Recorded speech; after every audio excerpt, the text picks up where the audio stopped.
Okay, I want to do a quick review of the Reader's Digest Sewing Guide. It's the Ultimate Stitch and Seam Reference Book.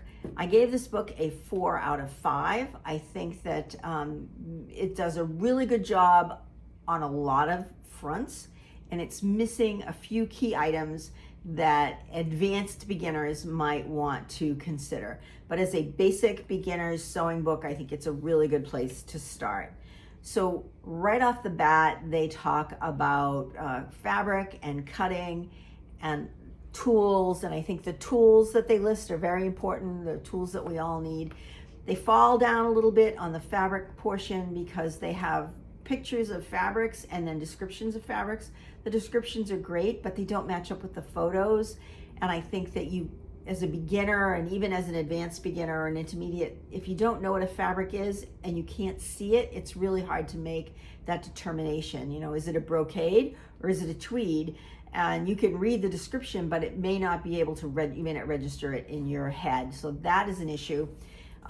They talk about editing a pattern. They do a really good job of showing you how to lengthen and shorten patterns, those basic pattern adjustments, and they do a very good job with that. One of the things that they skip over is pattern ease, and I think that the pattern ease is important because we all wear our clothes differently. I wear my garments very different than a 20-year-old is going to wear their garment. They go through necklines and waistbands and sleeves and fasteners, and they do a really good job of covering, you know, the basics and beyond on all of that stuff.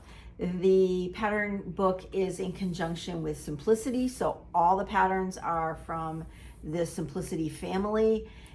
The one thing that I do have an issue with is that there's very little size diversity and age diversity in their models and in the patterns that they have, that they showcase. Most of them are young fit models, and I think they could do a better job appealing to a wider audience on fitting, because not everybody that's learning how to sew is a 20-something size 8. And I think that that is one of the boats that they missed. So that's why I gave them a 4 out of 5, because they're missing a whole audience. They have narrowed in on this one tiny little audience that may or may not be the biggest audience that they have for sewing. And I think that is an issue for a lot of the pattern companies. Not all of them, but certainly the big 4.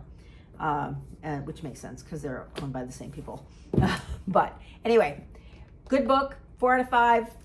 The Beginner's Guide, the Ultimate Stitch and Seam Reference Book from Reader's Digest in conjunction with the Simplicity group. So until next time, happy sewing. Bye.